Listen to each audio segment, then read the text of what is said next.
Hey guys, welcome back to the channel. Hope you all coping well with the apocalypse, stage 1. It's obviously stage 1 since we're not all dead yet. She's priming us for something big, and it's not even those that I'm talking about. Okay, Scarlet Spear. Yes, it's probably over by the time this video goes up, and here comes MarshMello all of a sudden with the video when he should have churned out dozens of build guides in the past 30 days. Honestly, I wanted to make a long ass rant video to cover every single thing regarding Scarlet Spear, but then realized that it would take forever to upload.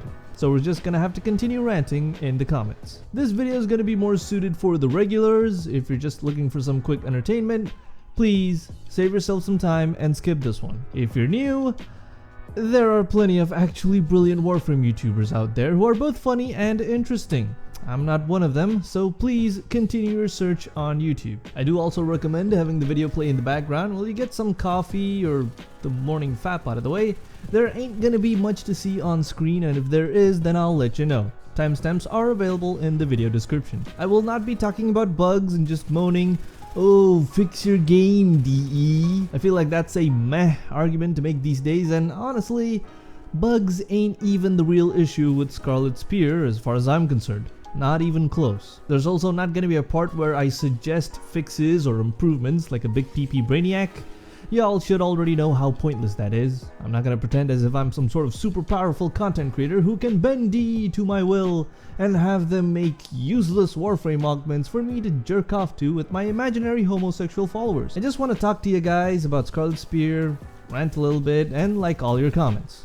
Maybe not all, but most. I think I'm forgetting something. Oh yeah, I am not a Warframe partner as of currently, therefore I do not professionally ASKIS. Not yet, at least. Which could be a good or bad thing, depends. If at any point in this video it sounds like I'm simping, feel free to call me a simp. Just shame me in the comments for your selfish meme needs. A couple of days after the last video went live, I continued grinding in Scarlet Spear and began to realize the sheer pointlessness of making solo build guides for this event. I always go for the solo approach in my guides because 1, if you can do it alone, then you can do it in a squad. And 2, a lot of you guys out there, just like me, have internet or latency issues, which makes multiplayer a less than stellar experience. No matter what sort of a build you could come up with, Warframe or weapon, you'd still be bottlenecked massively by the rate at which the kill code is uploaded or received, depending on which side you're playing. I can't help but feel that Scarlet Spear was designed to punish solo players, forcing the multiplayer or co-op approach down our proverbial throats. But okay, this is a co-op game, right? Of course, that aspect is going to be encouraged among players, so how is the experience when playing in squads?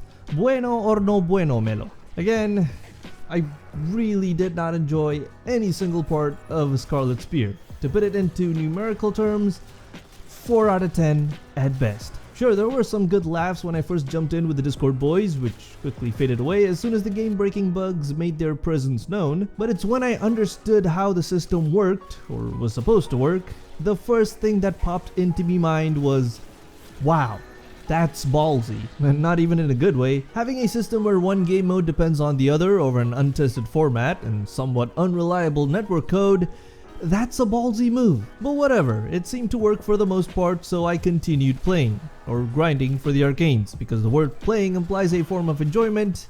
Again, I did not enjoy anything in Scarlet Spear, except for the ridiculous bugs perhaps, some of which blew my mind completely. I've never seen bugs in any game that indicated clearly that something was very fundamentally wrong with how the whole thing was built. For example, there was this one time where I finished a space run with a full squad and then decided to go solo for the next one because the host's RJ was kinda slow, and when I loaded into the new run in solo mode, the game decided to give me the previous host's railjack from the previous game session instead of my own railjack. It wasn't even a visual bug, it was just as slow. Hull and shields were way below par and the avionics were all different. I wish I saved some footage, but you're just gonna have to take my word for it, boys. That's some crazy ass bug, and I'm pretty sure there's even crazier ones out there. But let's switch gears for a moment and applaud DE for having created an event where RNG is not mainly involved. It's the one thing that I see most players not even being thankful about in the forums. You play the mode, you get the Scarlet creds, you trade in those creds for the arcanes and or items you want. no RNG. Of course, if you're willing to argue long enough, I guess there is an element of RNG when waiting to receive kill codes, but for the most part, we don't really have to roll any sort of dice for our rewards. And that's pretty much all the positivity I'm gonna shower them with. Let us examine some of the blatantly bad design choices that somehow got the green light. Starting with the Alpling reinforcement consoles. The what consoles? These. You can look at the video now if necessary. I'm willing to bet there are players out there who still don't know that this exists. You basically spend 75,000 credits to restore damaged Oplings of a chosen ground or space squad. Here's my problem with this. Where exactly is the incentive? Why should I spend a large amount of credits to help some squad with absolutely no useful info other than the arbitrary indicators ranging from stable to critical? Is the Opling infected or something? I need to know how much health it has exactly. I need to know how many players there are in the squad. I need to know how far they've gone in their run. Is it the first Condrix or the 17th?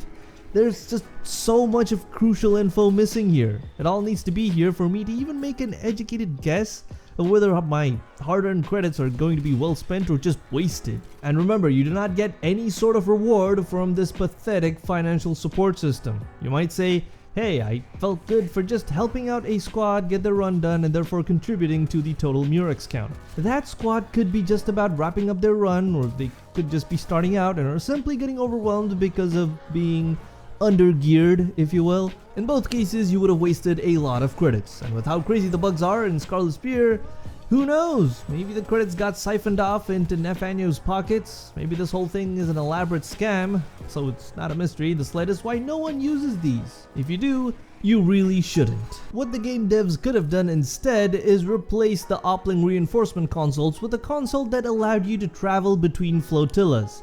That would have been so damn helpful. Actually, is there a way to travel between flotillas without going back and forth through the orbiter? There must be, right? Maybe I'm missing something because I'm a fucking nutcase. Maybe there is a way and I don't know. I cannot believe they didn't think that going through multiple layers of UI and loading screens would be a frustrating experience. And this is not the only place in the game where UI bloat, as I'd like to call it, can be seen as clear as an Eidolon's PP. Hint, operator and companion loadouts. Another part I really want to touch upon is the ratio between rewards and time invested. Essentially, if you're going for a ground run, you'd have to play for at least 20 to 25 minutes for it to be even worth it, because most of the points are earned from the last few Condrixes.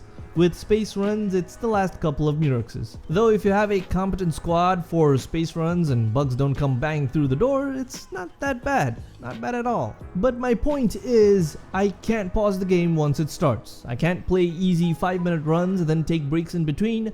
Nope. You go in, you go all the way. That's what she said, but I couldn't go any further, and here we are. Imagine getting a phone call while trying to resist 10 brachiolists from violating you with their bony stick fingers. Even though no one ever calls me because I'm a lowly loser. And there's plenty more issues which I just can't cover in this video. If you guys would be kind enough to fill in for me by continuing the rant down in the comments, I'd appreciate that very much indeed. I'm not asking DE to fix the game in the sense that there cannot be bugs anymore in the next big update or something like that. At this point, I don't even care about the bugs. The hotfix team does a great job at fixing them eventually anyways. I say, let there be bugs. They're more entertaining than the actual content sometimes. Scarlet Spear is ending, and if it ever comes back again, which I kinda hope it never does, please, god damn it, give players more data, the crucial information that they actually need. Is it surprising that the in-game tutorial came out a day or two after the event went live? You know, like back with the Kuvelich system? Should I be surprised? I think I should. Now here's my self-concocted baseless conspiracy that I know you guys would love to jump in on. Someone over at DE, perhaps a group of people, is looking at the final notes of a new update or new game feature, going through it and being like, oh, this good, okay, go make money. Of course I don't know who it is, but someone's making bad decisions and another person is approving it. It could even be the same individual or group of individuals, and worryingly, this has been sort of the theme with the last few updates. Like the insta-kill mechanic with the Kuveliches. God, I don't even want to start on that. The first time I saw that happen on my screen, I was literally stunned. That's bad design, no two ways about it. And fortunately, or unfortunately, it took a lot of community backlash to finally purge the Kubelik system of that cancer. Want more examples of bad decisions? The Korra controversy. Hey man, people are gonna remember that one for a long time to come. Transforma.